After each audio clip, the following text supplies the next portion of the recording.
નમસ્કાર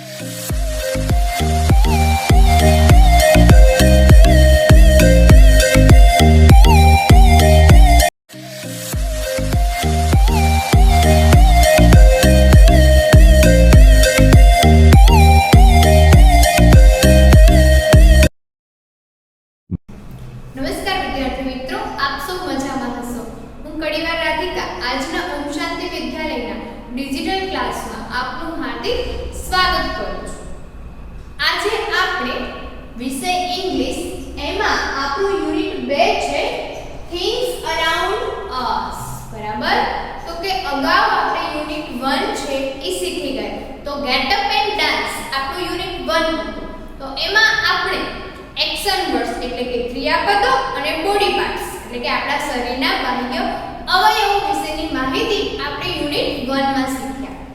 હવે આપણે આપણું જે યુનિટ 2 છે થિંગ્સ અરાઉન્ડ અસ. બરાબર? આપણા યુનિટનું નામ શું છે? થિંગ્સ અરાઉન્ડ અસ. તો થિંગ્સ એટલે થાય છે આસપાસની વસ્તુ. થિંગ્સ એટલે વસ્તુઓ, અરાઉન્ડ એટલે આસપાસ, આજુબાજુ, અસ એટલે આપણી, તો આપણી આસપાસની વસ્તુઓ. બરાબર? એના વિશે આપણે યુનિટમાં છે સરસ મજાની એક્ટિવિટી દ્વારા શીખવાનું છે. આપણી આજુબાજુ આપણને ઘણું બધું જોવા મળે છે. દુનિયા કેવી લાગે છે? તો કે રંગબેરંગી છે. બરાબર? તો આપણે આ યુનિટમાં એ આપણી આસપાસ જે રંગબેરંગી દુનિયા છે એના વિશે આપણે આપણી એક્ટિવિટી દ્વારા સમજીશું. તો એમાં આપણી આજે એક્ટિવિટી 1 2 3 4 5 અને એક્ટિવિટી 6 પોયમ છે. ત્યાં સુધી આપણે આજે જોવાનું છે અને અગાઉ એક્ટિવિટી 6 ઉપરથી પાછળ એક્ટિવિટી 7 8 છે એ પણ એક્ટિવિટીઝનો આપણે અભ્યાસ કરીશું. તો સૌપ્રથમ આપણે જોઈશું એક્ટિવિટી 1. તો એક્ટિવિટી 1 માં રાઇમ શું છે? રાઇમ. રાઇમ એટલે નાની કવિતા, નાની પંક્તિઓ. બરાબર? તો એક્ટિવિટી 1 રાઇમ છે. તો એ એક્ટિવિટીમાં આપણે શું શીખવાનું છે? તો એનો ખ્યાલ મેળવીએ. તો આપણે આ એક્ટિવિટી 1 દ્વારા કલર્સ એટલે કે રંગોના નામ શીખીશું. બરાબર? તો કે આપણે આ એક્ટિવિટી દ્વારા શું શીખવાનું છે? તો કે કલર્સ, રંગોના નામ શીખવાના છે. તો આપણે તમે દરેક વિદ્યાર્થી છે પાઠ્યપુસ્તક સાથે લઈને બેસજો. તો યુનિટ 2 થિંગ્સ અરાઉન્ડ અસ આપણી આસપાસની વસ્તુઓ. તો એમાં જો તમને સરસ મજાનું ચિત્ર આપેલું છે. બરાબર? તો તમે ચિત્રમાં જોઈ શકો છો. બરાબર? ફુગ્ગો છે, પતંગ છે અને અહીંયા જે તમને યલો કલરમાં જે રાઈમ આપેલી છે એ રાઈમ આપણે ગાવાની છે અને એના ઉપરથી તમને નીચે સૂચના આપેલી છે એ મુજબની રાઈમ તમારે જાતે પણ બનાવવાની છે. તો સૌપ્રથમ જોઈએ તો કે તમે જો અહીંયા કલરિંગ ફુગ્ગા આપેલા છે. તો સૌપ્રથમ પિંક. તો P I N K pink એટલે ગુલાબી. Blue B L U E blue એટલે ભૂરો. Yellow Y E L L O W yellow એટલે પીળો. અગાઉ આપણે રંગોના નામ છે બેઝિક પાર્ટ્સમાં શીખી ગયા છે. દરેક વિદ્યાર્થીઓએ તેનો રંગોનો અભ્યાસ કર્યો હશે એટલે તમારે પણ સ્પેલિંગ એ તૈયાર કરવાના જ છે. ત્યારબાદ છે ગ્રીન. તો G R E E N green એટલે લીલો. Orange O R A N G E orange એટલે નારંગી. તો અહીંયા તમને આટલા રંગબેરંગી ફુગ્ગા બલૂન્સ આપેલા છે અને અહીંયા તમને ચિત્ર આપેલું છે અને ચિત્રની અંદર યલો બોક્સમાં એક સરસ મજાની નાનકડી રાઈમ આપેલી છે. તો હવે આપણે એ રાઈમ જોઈએ. A big red balloon. A big એટલે થાય છે મોટું. Red balloon. તો R E D રેડ એટલે કયો રંગ થાય છે? તો કે તમે ફુગ્ગો જો કેવા રંગનો છે? તો કે લાલ. તો લાલ રંગને ઇંગ્લિશમાં શું કહેવાય છે? Red. A big red balloon. Balloon યાની ફુગ્ગો. એક મોટો ફુગ્ગો છે. Went up in the sky. તો W E N T went એટલે ગોનું ભૂતકાળનું રૂપ છે, જવું.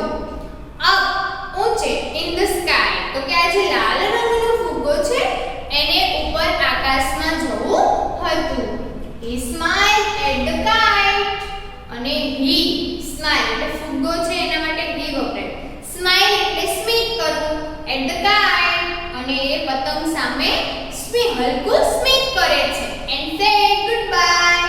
ગુડબાય એટલે આવજો. એટલે પેલો ફુગ્ગો છે એ ઉપર આકાશમાં જાય છે અને પેલા કાઈટ પતંગને શું કહે છે? આવજે એમ. હવે હું આકાશમાં શેડ કરવા માટે જઉં છું. બરાબર? તો આ કોને કહે છે? પતંગને કહે છે. તો આ રાઈમ સરસ છે. બરાબર? એના દ્વારા આપણે રંગોનો ખ્યાલ મેળવી શકીશું. હવે તમારે શું કરવાનું છે? તો જો અહીં રેડ ને બદલે અન્ય રંગ pink, blue, yellow, green, orange મૂકી અને રાઈમ બનાવો. તો અહીંયા તમે છે રેડ બલૂન હતું એને બદલે તમારે આ અલગ અલગ રંગના ફુગ્ગા છે એ રાઈમ બનાવવાની છે. બરાબર? તો અહીંયા હું તમને એક બનાવતા શીખડાવું છું. તમારે ઘરે પણ બાકીના બધા જે રંગના ફુગ્ગા છે એની રાઈમ હોમવર્કમાં બનાવવાની રહેશે.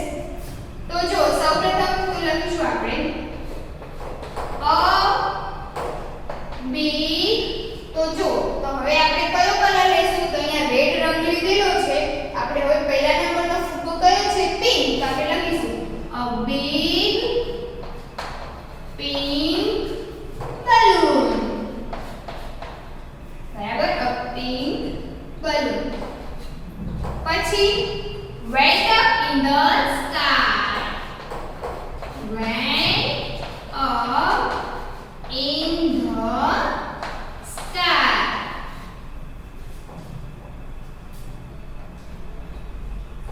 પછી he smiled at the kite.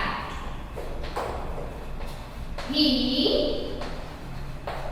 smiled at the kite. Kite એટલે પતંગ. And said goodbye. And said goodbye એટલે કે આ સારું આવજો. બરાબર? તો કે આ રીતે તમારે છે કલર ચેન્જ કરતા જવાના છે અને રાઈમ બનાવતી જવાની છે. આપણે અહીંયા બનાવી a big pink balloon. એ ગુલાબી રંગનો ફુગ્ગો છે. went up in the sky. તે ઊંચે આકાશમાં જઈ રહ્યો છે. he smiled at the kite. smile એટલે હળવું સ્મિત કરવું. તે પતંગ સામે સ્મિત કરે છે. and said goodbye. અને શું કહે છે? આવજો. પતંગને શું કહે છે? આવજે. હું આકાશમાં ઉપર જાઉં છું. તો હવે તમારે બાકીના રંગ છે બ્લુ, યલો, ગ્રીન અને ઓરેન્જ ની આ રીતની રાઈમ બનાવવાની છે. હવે અહીંયા પિંક ની જગ્યાએ બ્લુ લેશું, બ્લુ પછી યલો લેશું, યલો પછી ગ્રીન અને પછી ઓરેન્જ. એ મુજબ છે તમારે આ સરસ મજાની રાઈમ છે એ તમારી ઇંગ્લિશની નોટબુકમાં બનાવવાની છે. બરાબર? તો આ વાત થઈ રંગોની. બરાબર? એટલે કે આપણી જે એક્ટિવિટી 1 છે એમાં આપણને રંગોનો અભ્યાસ કર્યો. બરાબર? કે આસપાસ આપણને બીજી વસ્તુઓ ઘણી બધી રંગબેરંગી હોય છે. બરાબર? દરેક વસ્તુ એકને એક રંગની હોય છે એવું તમે જોયું? ના, બધાનો રંગ કેવો છે? કોઈ પણ વસ્તુ હોય. બરાબર? કે કોઈ પણ ખાવાની વસ્તુ હોય, નાસ્તો, કોઈ પણ બધાનો રંગ બેરંગ એટલે કે અલગ અલગ રંગની હોય છે. હવે એક્ટિવિટી 2 જોઈએ આપણે. તો કે તમને નીચે જો સર બોર્ડ રાઉન્ડમાં બી આપેલો છે, બી ફોર બનાના, બી ફોર બોલ. બરાબર? તો અહીંયા તમને બી દ્વારા બી થી સ્ટાર્ટ થતા તમને અહીંયા કેટલાક સ્પેલિંગ આપેલા છે. તો હવે તમારે શું કરવાનું છે? તો કે નીચેનો મૂળાક્ષર ઓળખો. હવે આ પાના ઉપર આવેલા બી ગણો. બરાબર? એટલે કે અહીંયા જે તમને બી આપેલા છે તો કે અ બનાના તો કે, અ બોય છોકરો, અ બેગ તો કે થેલી, અ બેલૂન તો ફુગ્ગો, અ રેબિટ તો સસલું. તો હવે આમાં જે જે કાંઈ બી આપેલા છે એ બી ગણી અને તમારે અહીંયા સામે એક સંખ્યા લખવાની છે. ત્યારબાદ હવે જુઓ તો કયો મૂળાક્ષર છે? તો કે તમે અહીંયા જોઈ શકો કયો મૂળાક્ષર છે? તો કે એલ. બરાબર? તો તમારે એલ જે તમારા સ્પેલિંગ છે એમાં એલ નો ઉપયોગ થયો છે એ એલ તમારે અહીંયા ગણવાનો છે. તો કે બલ્બ તો અહીંયા એલ છે. અ બેગ તો બેલ્ટમાં પણ એલ આવે. અ લેમન લીંબુ એમાં પણ આવે એલ. અ બાઇસિકલ એમાં બી એલ છે. અ પેન્સિલ એમાં પણ એલ છે. તો એલ કેટલા છે એ તમારે શોધી અને અહીંયા સંખ્યા લખવાની છે. એ જ રીતે એક્ટિવિટી 3 છે ફાઇન્ડ આ ગેમ રમી શકાય. એટલે કે કોઈ પણ બે ત્રણ સ્પેલિંગ છે હું બોલું કે બેગ બરાબર બોલ, તો પછી તમારે છે બીજા સ્પેલિંગ બી થી શરૂ થતા હોય એ સ્પેલિંગ બોલવાના અને આપણે અહીંયા છે એ ઉમેરતા જા. તો આ સ્પેલિંગની ગેમ છે. તમે ઘરે પણ તમારા દોસ્ત, તમારા મમ્મી પપ્પા અથવા મોટા ભાઈ બહેન છે એમની સાથે રમી શકો છો. આ દ્વારા આપણું સ્પેલિંગ ભંડોળ છે એ વધશે, એટલે કે આપણને નવા નવા સ્પેલિંગ વિશે જાણવા મળશે. તો કે બી થી સ્ટાર્ટ થતા સ્પેલિંગમાં પછી ઉમેરો કરતો જવાનો. બરાબર, આ રીતે તમે ઘરે પણ આ રમત રમી શકો છો. હવે એક્ટિવિટી 4 છે, તો એ પણ તમારે એવું જ એ જ મુજબની છે. નીચેના મૂળાક્ષર છે, તો એમ છે તો એમ થી સ્ટાર્ટ થતા સ્પેલિંગ છે બરાબર, અથવા એમ આવે છે એ સ્પેલિંગ છે. અ મેંગો, તો એમાં એમ છે અ મેન માણસ, અ ફાર્મર ખેડૂત, અ કોમ બરાબર. તો એમાં જે કંઈ એમ નો ઉપયોગ થયો છે એ એમ શોધવાના અને કેટલા થયા એ સંખ્યા તમારે એ મૂળાક્ષર સામે લખવાની છે. ત્યારબાદ છે ડબલ્યુ, તો એ જ રીતે ડબલ્યુ છે તો અહીંયા તમને ડબલ્યુ ના સ્પેલિંગ આપેલા છે. તો એ ડબલ્યુ કયા કયા કેટલી વાર છે કેટલા છે એ સંખ્યા તમારે લખવાની છે. એ જ રીતે જે વી અને વાય બરાબર, આ સ્પેલિંગમાં તમારે મૂળાક્ષરનો ઉપયોગ થયો છે અને કેટલા થયા એ ડબલ્યુ સામે લખશો, પછી જે સામે વી સામે, એ રીતે તમારે સંખ્યા લખવાની છે. હવે આપણે જોઈશું આગળ એક્ટિવિટી 5. આપણી ટેક્સ્ટ બુકમાં આપણને એક્ટિવિટી 5 કંઈક આ રીતની આપેલી છે. તો જોઈએ આપણે શું છે. તો સૂચના વાંચીએ. સમાન રંગ ધરાવતા ચિત્રોને તે જ રંગની સ્કેચ પેન વડે જોડો. તે રંગનું નામ અંગ્રેજીમાં તે રંગની સ્કેચ પેન વડે લખો. વ્હાઇટ સિવાય, એટલે કે સફેદ રંગ સિવાય. તો એમાં તમે પેન્સિલ કોઈ બી લખી શકો. તો કે તમને જો અહીંયા કેટલાક ચિત્રો આપેલા છે. તો સૌપ્રથમ લીફ છે બરાબર, સ્કર્ટ છે, પેન્ટ છે, પછી ફ્રોક છે બરાબર, પછી બનાના છે. તો તમને અહીંયા ઘણી બધી વસ્તુઓ આપેલી છે. તો હવે એ વસ્તુ છે તમારે લખવાની છે બાજુના બોક્સમાં બરાબર, અને એ સ્કેચ પેન વડે તમારે જોડવાનું. દાખલા તરીકે ગ્રીન કલરની વસ્તુ છે તો જો લીફ છે બરાબર, પેરોટ છે, તો એ ગ્રીન કલરની વસ્તુ તમારે લખતું જવાનું અહીંયા કે ગ્રીન. પછી યલો પણ છે તો જો સન છે તો સન ને બનાના સાથે જોડવાનું. બીજું યલો છે કંઈક તો કે નથી, તો પછી એને તમે અહીંયા લખીશો યલો. પછી બ્લેક છે તો બેગ છે, કાર છે બરાબર, પછી ચટાઈ છે બરાબર, મેપ, તો એ છે ત્યાં લખીશું બ્લેક. એટલે આના સિવાય તમારે જે સરખા રંગની વસ્તુ છે એને જોડી દેવાની. ગ્રીન ગ્રીન ને, પછી બ્લેક બ્લેક ને, પછી પિંક ને, પછી રેડ ને બરાબર, ઓરેન્જ ને, પછી પર્પલ છે એને બરાબર, વ્હાઈટ ને તમારે જોડી અને પછી આ ખાનામાં તમારે રંગના નામ લખવાના છે બરાબર. એ સ્કેચ પેન ગ્રીન છે તો ગ્રીન સ્કેચ પેન વડે જોડવાના, યલો છે તો યલો વડે, અને પછી અહીંયા તમારે આ જે ચોરસ આપ્યા છે તે રંગોના નામ લખી રાખવાના છે. હવે આપણે આવે છે એક્ટિવિટી 6. તો એ છે પોયમ શેપ્સની. તો S H A P E S shapes એટલે થાય છે આકારો. શું થાય છે? શેપ્સ એટલે આકારો. હવે આપણે એક્ટિવિટી 6 માં આકારો વિશે માહિતી મેળવવાની છે બરાબર. તો જો અહીંયા મેં તમને 4 આકારો દોરી અને સ્પેલિંગ ઉચ્ચાર અર્થ સાથે લખી રાખ્યા છે. તો તમારે પણ તમારી નોટબુકમાં આ ચારેય આકાર દોરવાના છે, સામે સ્પેલિંગ ઉચ્ચાર અને અર્થ લખી તૈયાર કરવાના છે. તો સૌપ્રથમ આપણે શેપ્સ યાની કે આકાર બરાબર, કોઈ પણ વસ્તુ છે તો એ કંઈક ને કંઈક આકારમાં ઢળાયેલી હોય છે. તમારું પુસ્તક છે, મારી પાસે ચોક છે બરાબર, કોઈ પણ વસ્તુ છે એનો કંઈક ને કંઈક આકાર હોય છે બરાબર. એનો કોકનો આકાર લંબચોરસ હોય તો કોકનો ચોરસ હોય, અમુક વસ્તુ ત્રિકોણ હોય તો અમુક વસ્તુ ગોળ હોય, એટલે કે એનો કંઈક ને કંઈક આકાર હોય છે અને એ આકાર દ્વારા એ વસ્તુ બને છે. તો આજે આપણે એ જ આકારો વિશે માહિતી મેળવશું અને એ આકારો જે છે એને અંગ્રેજીમાં શું કહેવાય એનો ખ્યાલ મેળવો. તો સૌપ્રથમ છે ટ્રાય એંગલ. તો TRIANGLE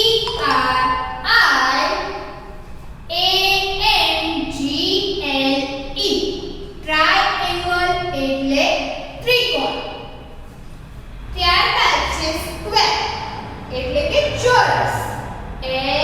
SQUARE સ્ક્વેર એટલે ચોરસ. લંબચોરસ છે હવે તો એને ઇંગ્લિશમાં કહેવાય છે રેક્ટેંગલ. શું કહેવાય છે? રેક્ટેંગલ. RECT સ્પેલિંગ તૈયાર કરવાની કળા છે, બરાબર? મોટો સ્પેલિંગ જોઈને ગભરાવાનું નહીં, પણ એને આપણે ભાગ પાડી દેવાના, રાઈટ? એન એંગલ એટલે સ્પેલિંગ સરળતાથી યાદ રહી જાય. RECT રેક્ટ અને એંગલ ANGLE રેક્ટેંગલ એટલે લંબચોરસ. સર્કલ CIRCLE સર્કલ યાની શું થાય છે? વર્તુળ. શું થાય? સર્કલ એટલે વર્તુળ. તો આ ચાર આકારો વિશે આપણા પાઠ્યપુસ્તકમાં આપેલું છે એટલે આપણે એ જોઈશું. તો સરસ મજાની પોયમ છે. વિદ્યાર્થી મિત્રો પાઠ્યપુસ્તક સાથે જ રાખશે. હું પોયમ તમને સ્પેલિંગ ઉચ્ચાર સાથે કરાવું છું. A triangle has three sides. શું કે છે? તો a triangle એટલે ત્રિકોણ. has three sides. has એટલે ની પાસે હોવું. તો ટ્રાયેંગલ ત્રિકોણ પાસે કેટલી બાજુઓ છે? સાઈડ એટલે બાજુઓ. કેટલી? 3 સાઈડ. 3 બાજુઓ. 3 સાઈડ 3 સાઈડ. 3 બાજુઓ 3 બાજુઓ. A triangle has a 3 sides. ત્રિકોણ પાસે 3 બાજુઓ છે. કાઉન્ટ એટલે ગણવું. તો આપણે ગણીએ. કઈ કઈ 3 બાજુઓ? તો કે 1 2 3. તો કે triangle has 3 sides. ટ્રાયેંગલ એટલે ત્રિકોણને કેટલી બાજુઓ હોય છે? 3. 1 2 3. તો triangle has 3 sides. ત્રિકોણને 3 બાજુઓ હોય છે. એટલે કે કોઈ પણ આકાર છે, ત્રિકોણ છે, તો કઈ રીતે ખ્યાલ આવે? તો કે એની કેટલી બાજુ હોય? 3. A square has 4 sides. તો a square એટલે થાય છે ચોરસ, બરાબર? તો શું કહે છે? તો કે a square has 4 sides. ચોરસને 4 બાજુઓ હોય છે. 4 side 4 side. 4 બાજુઓ 4 બાજુઓ. A square has 4 sides. ચોરસને 4 બાજુઓ હોય છે. They are all the same. અને તેની બધી બાજુ. they એટલે તેઓનું, all એટલે બધી, અને same એટલે સરખું. તેની બધી બાજુઓ કેવી હોય છે? સરખી. તો આપણે જોઈએ. A square has 4 sides. કઈ કઈ? તો કે 1 2 3 4. બરાબર? 1 2 3 4. તો એની જો ચારે ચાર બાજુઓ કેવી છે? તો કે સરખી છે. બધી બાજુઓ કેવી હોય? સરખી. એટલે કે ગમે સાઈડથી દોરો, ચારે ચાર બાજુઓ સરખી હોય છે. એટલે કે ચોરસની બધી બાજુઓ કેવી હોય? સરખી. ત્યારબાદ છે a rectangle has 4 sides. Rectangle એટલે થાય છે લંબચોરસ. લંબચોરસને 4 બાજુઓ છે. 4 side 4 side.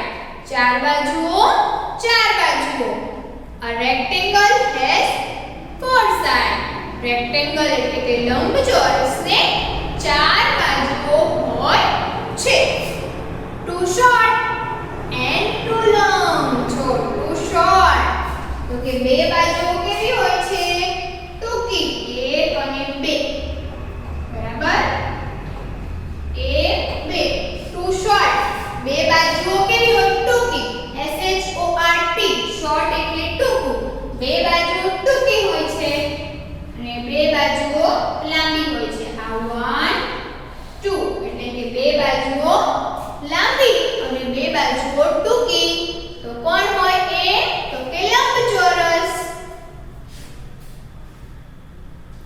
A circle goes round and round. શું કે છે?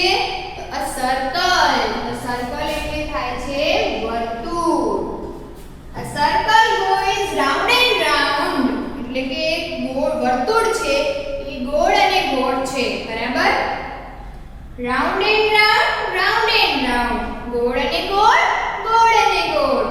A circle goes round and round. Circle કેવું છે? તો ગોળ ગોળ છે. No beginning, no end. બરાબર? એનો કોઈ beginning શરૂઆત, end એટલે કે અંત, એની શરૂઆત એની અંત એ કેવું છે? તો સંપૂર્ણ ગોળ છે. પૂરેપૂરું શરૂઆતથી અંત સુધી કેવું છે? એકદમ ગોળ છે. બરાબર? તો અહીંયા આપણે પોયમ દ્વારા ચાર આકારો વિશે માહિતી મેળવી. બરાબર? ત્રિકોણ એટલે ટ્રાયેંગલ, સ્ક્વેર એટલે ચોરસ, રેક્ટેંગલ એટલે લંબચોરસ અને સર્કલ એટલે વર્તુળ. તો આ ચારે ચાર આપણે આકારો વિશે માહિતી મેળવી.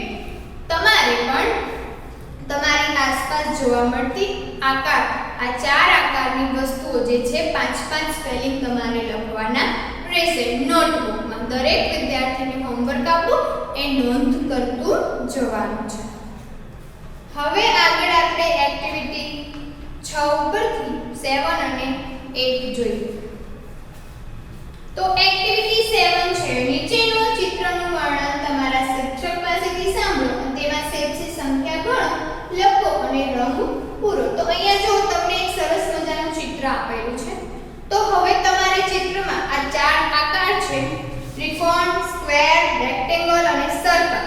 તો આ ચારે ચાર આકારની વસ્તુઓ છે એને ગણવાની છે. તો સૌપ્રથમ શું છે? ટ્રાયેંગલ છે. તો કે ટ્રાયેંગલ ક્યાં ક્યાં છે? તો જો આ તમે જોઈ શકો છો. તો આ ત્રિકોણ છે એ તમારે ગણવાના અને કેટલા થાય છે તે સામે લખવાના છે. એ જ રીતે સ્ક્વેર, તો સ્ક્વેર ક્યાં ક્યાં છે? તો તમારે સ્ક્વેર છે એ ગણવાના. જોઈએ નીચે પાયાના સ્ક્વેર છે, બરાબર? ચોરસ જોવાનું, કેટલા થયા ચોરસ એ લખવાના.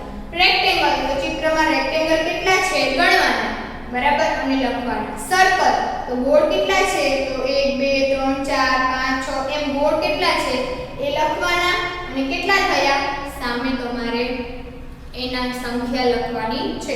તમને ચિત્રમાં કેટલા ત્રિકોણ છે, કેટલા ચોરસ છે, કેટલા લંબચોરસ છે અને કેટલા ગોળ છે એ સંખ્યા ગણી સામે તમારે અંડરલાઈન આપેલી છે એમાં લખવાના છે. આ તમારે જાતે ઘરે હોમવર્કમાં કરવાનું છે. હવે ત્યારબાદ છે એક્ટિવિટી 8. O for owl, બરાબર? P for parrot. બે મૂળાક્ષર આપેલા છે સ્મોલ લેટર્સ ના, એટલે કે બીજી ABCD ના.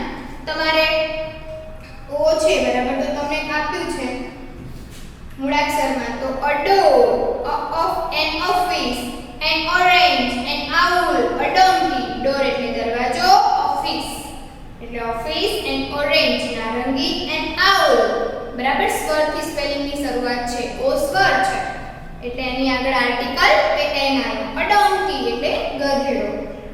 a parrot, a coat, an apple, a postman, a pencil. બરાબર? તો કે શું કે છે? યુનિટ 1 એક્ટિવિટી 1 અને યુનિટ 2 એક્ટિવિટી 6 માં આવતા O ફરતે ચોરસ અને P ફરતે ગોળ કરો. તો તમારે અહીંયા શું કરવાનું છે? O for owl છે એની ફરતે ચોરસ કરવાનું છે. P for parrot આવે છે ત્યાં તમારે ગોળ કરવાનું છે. એટલે કે આ સ્પેલિંગ છે એમાં તમારે શું કરવાનું? P for parrot છે તો ત્યાં ગોળ કરીશું. O for owl આપેલું છે તો ત્યાં આપણે ચોરસ કરીશું. એ એક્ટિવિટી યુનિટ 1 છે, એક્ટિવિટી 1 માં કરવાના છે. યુનિટ 2 એક્ટિવિટી આ 6 છે એમાં પણ કરવાના છે. એટલે કે આ, બરાબર? એમાં P ગોતવાનો અને O જ્યાં આવતા હોય ત્યાં ગોળ અને ચોરસ કરવાના છે. તો હવે તમારે એક્ટિવિટી 7 સુધી કમ્પ્લીટ ટેક્સ્ટ બુકમાં જ્યાં જ્યાં પણ મેં પૂરવાનું કહ્યું છે ત્યાં તમારે પૂરવાનું રહેશે, બરાબર? એક્ટિવિટી 7 માં તમારે જે જે કંઈ આકાર કેટલા થયા એ ગણી અને સામે લખવાના છે. અગાઉ આપણે હવે એક્ટિવિટી 9, બરાબર, એક્ટિવિટી 10, એક્ટિવિટી 11 અને 12 અગાઉના લેક્ચરમાં જોઈશું. તો ત્યાં સુધી દરેક વિદ્યાર્થીઓએ મેં જે કંઈ તમને હોમવર્કમાં કીધું છે, પાઠ્યપુસ્તકમાં પૂરવાનું કીધું છે, તો આ સ્પેલિંગ છે તમારે સ્પેલિંગ ઉચ્ચાર અને અર્થ સાથે તમારી નોટબુકમાં લખી તૈયાર કરવાના છે અને 5-5 આ 4 આકારની વસ્તુઓના નામ પણ નોટબુકમાં લખવાના રહેશે. આભાર.